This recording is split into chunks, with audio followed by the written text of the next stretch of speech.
Yeah, I know, it's Sunday.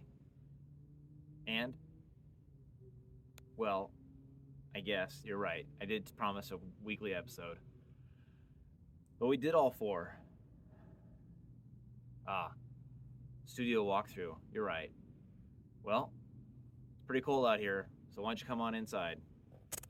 Here, let me get you. You're frozen.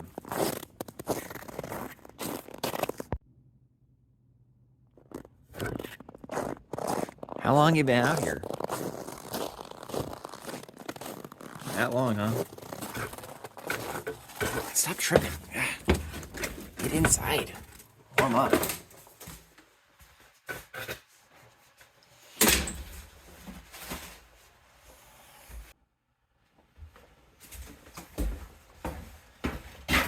Well, welcome inside. What do you want to see first? Because it's a mess. Well, this is where we do our work right here. This is our workbench, still a temporary setup. We got an old workbench from a big box store and a piece of plywood that's, well, it's been a shelf for about 12, 15 years inside the storage unit. So we repurposed that for the time being. It works. I do get a lot of splinters, so I can't say that's a good idea. We did get our Acromills bins in, and we have been putting elements within it. We have 2 so far done. A third one's almost done, and we have a 4th one that we're still going to work on. All we've gone through so far are plates and bricks. We haven't done anything else, so probably going to have a second row. They are stackable. But the big picture for this is we're actually going to get a slat wall and trim out and put it on this section of the studio. We'll get a nicer bench top. Probably bring it up a little bit. I do stand a lot. Obviously, I don't have really seating in here, but I do stand up. So we might go a little higher. I don't know. I haven't decided yet. Anyways, but the Acromills bins will get mounted up on the slat wall along with other things. It'd be nice to have a little shelf to put the scale on.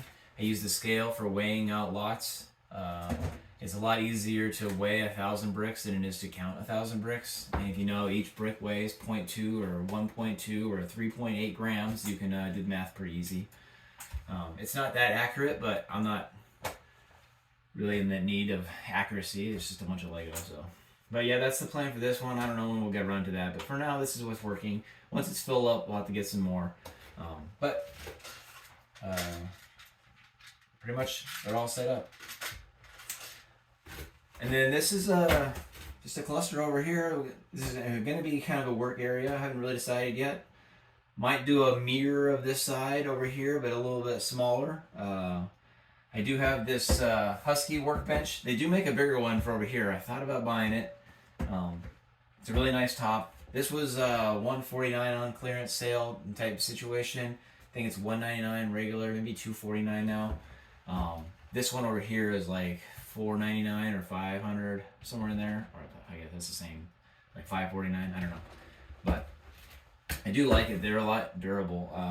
This was a Menards, and this was a Home Depot. This was a way nicer product. A lot more level feet, adjustable compared to this product. So I don't know. I haven't decided yet. Maybe, maybe not. But that'll be the work area. The overhead jig, hopefully you can see. We got that in so we can do our time lapse, and we don't have to use a tripod, which is nice. We do have lighting arms and stuff for the lighting. We haven't put the lighting in yet, but that's the area, the work area. Right now I've just been using my step stool for a seat if I need it, or I just go inside and rest. So, but let's go further down there. Come on.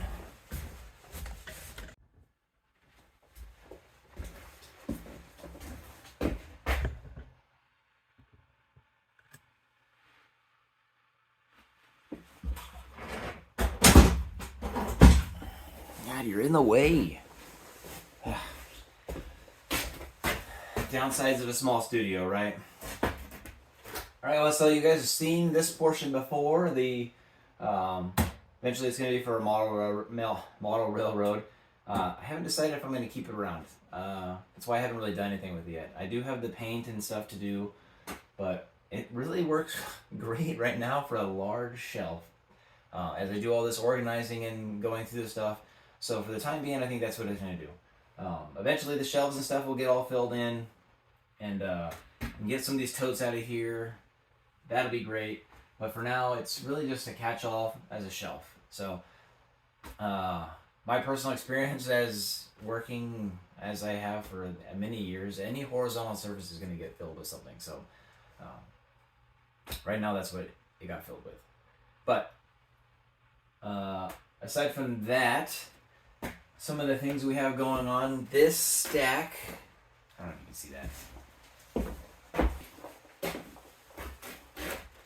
This stack of Rubbermaid totes, there's 3 14s and a 17 gallon here. These are all to be washed. So this is sets from my past and that need to be cleaned. They're all broken down. Nothing is assembled. There might be a couple assembled in the top one, but the rest of it's all loose elements. Basically stuff I had on display for years that got dust on it, got taken apart to move, and it's never been cleaned or put together. So most of that dates from when I bought my first house in 2005. It's been in a tote since then. But that needs to get gone through. And then these totes over here, these are 3 18-gallon totes. These two are full. This one's about half full. This is used Lego that I've purchased through Facebook Marketplace or yard sales or whatnot. This has all been through its primary sort that I do. So this is only Lego elements that are not plates and brick. So I sort all the bricks and plates out separately because there's so much more of that stuff, and it's more vital for my building to have that product than it is for that stuff. We haven't really talked about my sorting methods, so hopefully that'll be part of this tips and tricks in February, maybe March. But this is what's left. This is all washed. It's just not plates and bricks. It needs to be sorted. So minifigures, animal elements, modified plate, modified brick, stuff like that. Technic is actually in its own tote. But yeah, that needs to be gone through. And then this is probably as far as I'll go with this, but I have these old Sterilite totes that we have, and then we have product in these too. So anything that doesn't fit in the Vidmar bins fits in these. Actually, I have smaller ones. Goes in heat and into these, and so it's based on volume. So that's what's in those. And then up on top, since we're looking this way real quick, these totes are all projects in work. Stuff I'll design in Stud.io and then start building up. A lot of this is for a big project that I won't ever finish, I'm sure. But I've been working on it for quite some time. And then these other ones in here are recent additions. This is part of the cityscape that I want to put over there. So in addition to the modular series, the Creator Experts, these are pieces for that build. So and that will be this year. Hopefully some of these videos will show progress on those. So that's what I got going on top here. Like I said in the past, totes are nice to have. You can put elements in it. It helps sort, help classify. This is like one wanted list from Bricklink. All the pieces as they come in, I just put it in here. They're still waiting on stuff, and then as I get them done, then I'll work on the project. So it's nice to do it that way. So that way I don't have bags and bags of Lego like I had for years. So all right, we'll take a look at this side, but we'll get twisted around so you can take a look.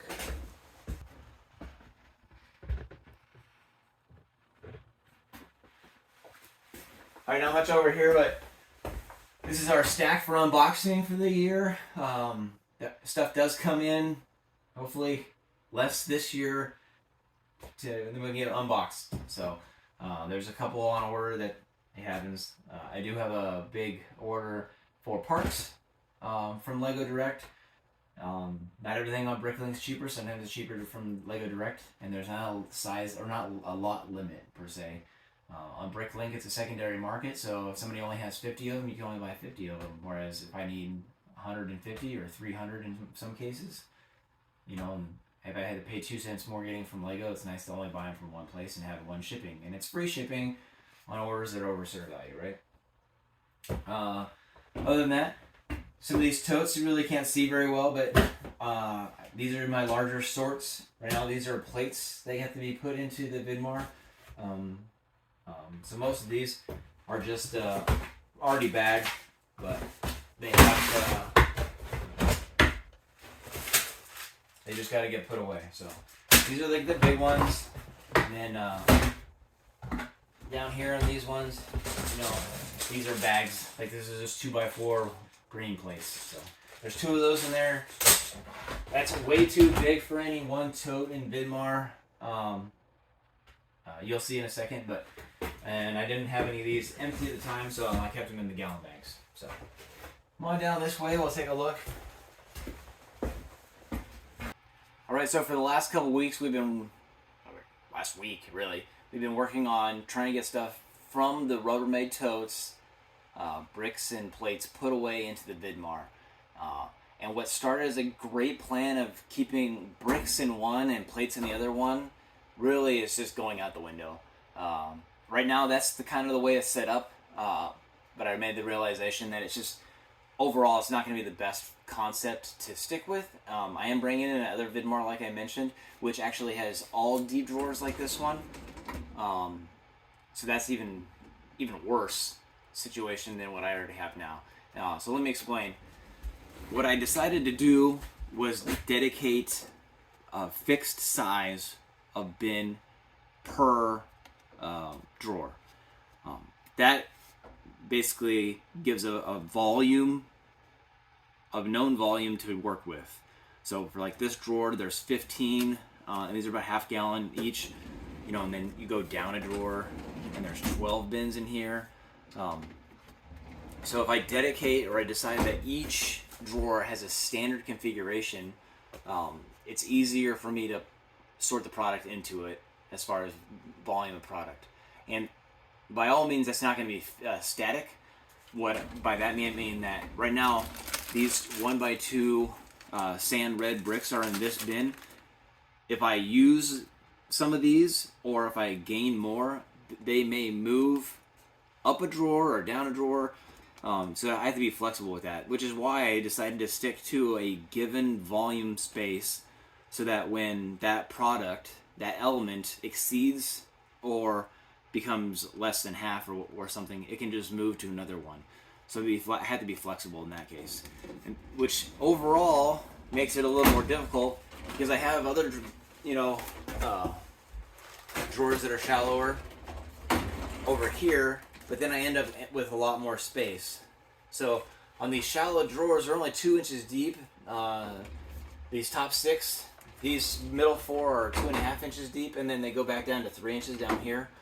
That means the smallest area that I can reasonably put my hand into is about 3x5, which is 15 square inches. So up here on the top, where it's only 2 inches deep, that's very small volume. Whereas when I get down to the bottom, it increases. And then of course over here, I can't reach to the bottom of a 5-inch, bin comfortably, do that. So the size has to kind of change. But the situation I ended up in is you have a drawer like this with that 9 bins and 1,000 elements in. Well, there's not 1,000 elements. There's not 1,000 of these in here, but there's definitely 1,000 of these in it. So this huge surface area is being wasted when I can put this same layout into a deeper drawer and put more product in it, if that makes any sense. So, and that's the situation with the plates. Is I made that realization is because these really should go into the deeper bins, so that I can put not only this drawer, but I could probably put these 2 drawers in one drawer in a smaller bin that's deeper than these shallower ones.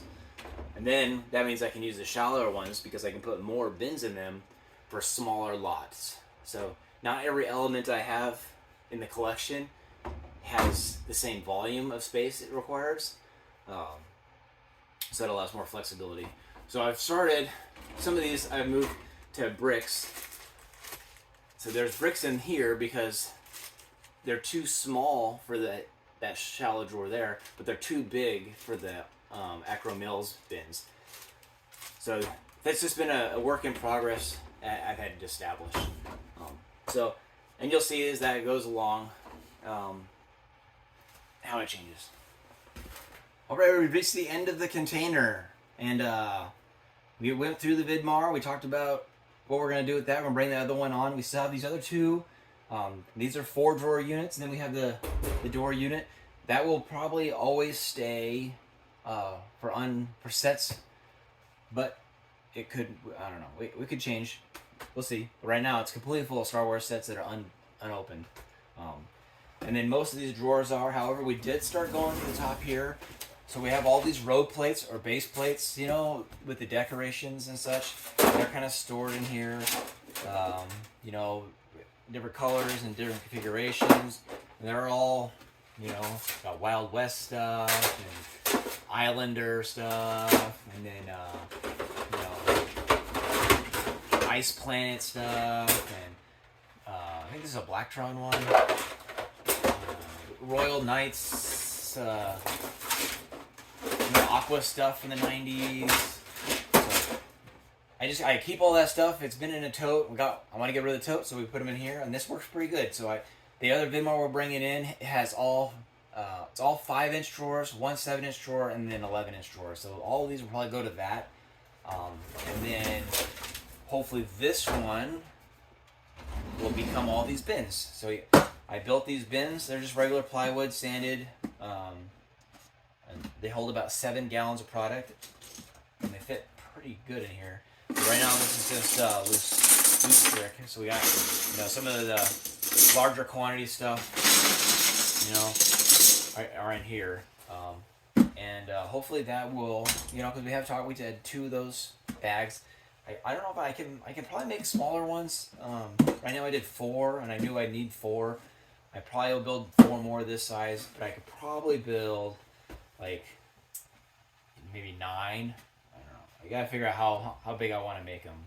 But as part of going through the product, I did establish like volume size. So I do have gallons, and I have products that are in gallon and half, and then 2 gallons, and you know, these are 7 gallons each. And then I did end up with, you know, like 10 gallons of 2x4 can. Excuse me. And they don't fit in there, so. But once the wood, I can build wood more, you know, I can make my own sizes. So this works for right now. I could probably make a couple different sizes, but 11 inches deep, I have to make something.